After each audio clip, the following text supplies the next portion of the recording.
আসসালামু আলাইকুম everyone, welcome back to my channel. আশা করছি সবাই ভালো আছেন। আলহামদুলিল্লাহ আমিও ভালো আছি। চলে আসলাম অনেক দিন পরে একটি ছোট্ট ব্লগ নিয়ে। শেষ পর্যন্ত দেখে আমার সঙ্গেই থাকুন। গরমের মধ্যে বাংলাদেশে চলে আসলাম বাচ্চাদেরকে নিয়ে। তো গরম হোক আর ঠান্ডা হোক, বাংলাদেশ কিন্তু নিজের মাতৃভূমি, তো যে কোনো সময়ই ভালো লাগে আমাদের। যদিও অনেক বছর যাবৎ বাইরে থাকার কারণে একটু অস্বস্তি ফিল হয়, গরমটা সহ্য হয় না এত তাড়াতাড়ি। আর তাছাড়া বাচ্চাদেরকে নিয়ে বেশি সমস্যা হয়ে যায়, তো দেখা যায় ওরা অসুস্থ হয়ে যায়। গরমটা এত বেশি সহ্য করতে পারে না, কারণ সারা বছর থাকে ঠান্ডার মধ্যে, ঠান্ডার দেশে।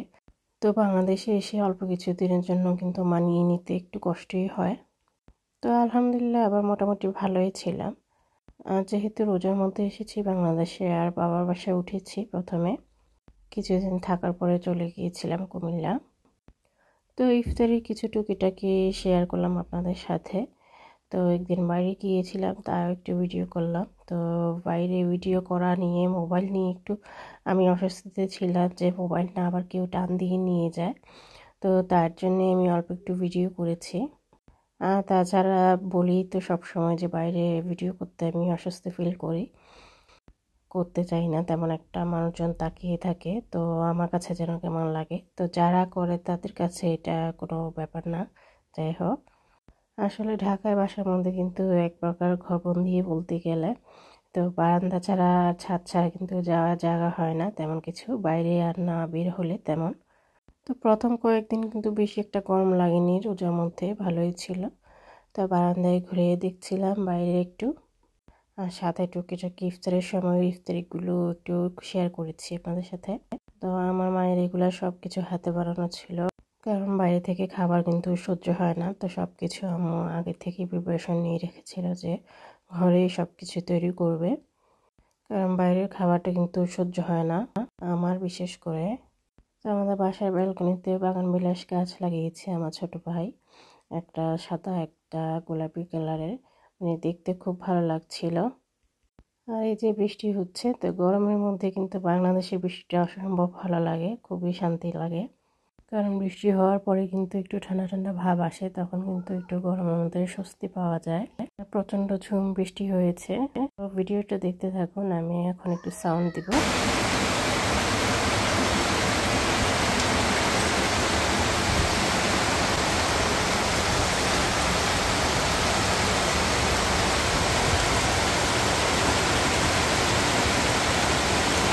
তো আলহামদুলিল্লাহ সবকিছুর জন্য বৃষ্টির সাউন্ডটা আপনাদের একটু শোনালাম। আর এই যে আম্মুর হাতের সব মজার মজার খাবার ঘরে বানানো। তো এই গরমের মধ্যেও আম্মু অনেক কিছু করেছে, অনেক কিছু করার চেষ্টা করেছে, যেহেতু আর সব সময় তো আর দেশে থাকি না, যেহেতু বছরে 2 বছরে যাই একবার কয়েকদিনের জন্য।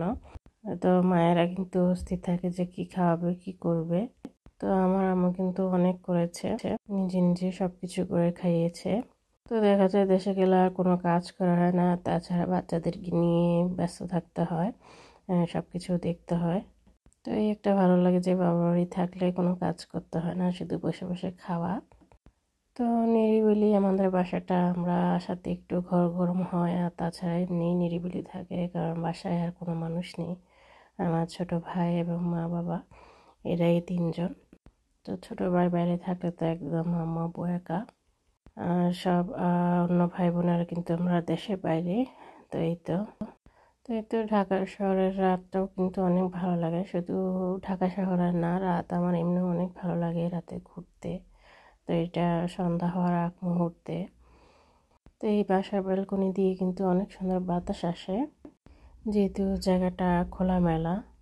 আর তাছাড়া সুন্দর চাঁদ দেখা যায়, চাঁদ উঠলে কিন্তু একদম চাঁদের আলোটা পুরা বারান্দায় ঘরের মধ্যে ঢুকে অনেক সুন্দর লাগে। তো এই তো আর কি বলবো, বাংলাদেশ নিজের দেশ, ভালো লাগে সব কিছুই। তো অল্প কিছু দিনের জন্য আবার গিয়েছিলাম, তা আরও দেখতে পারবেন সামনে কি করেছি না করেছি, কোথায় গিয়েছি, ঈদ কেমন উদযাপন করলাম। যেহেতু রোজার মধ্যে গিয়েছি, তো আমরা ঈদটা পালন করেছি বাংলাদেশেই। তো এই তো ছোট্ট একটা ভিডিও অনেক দিন পরে দিয়েছি আসলে, আর অনেক ভিডিও আছে, ভিডিওগুলো আপনাদের সাথে শেয়ার করবো আস্তে আস্তে। তো সেই পর্যন্ত আমি আজ এখানেই বিদায় নিব। সবাই ভালো থাকবেন, সুস্থ এবং নিরাপদে থাকবেন।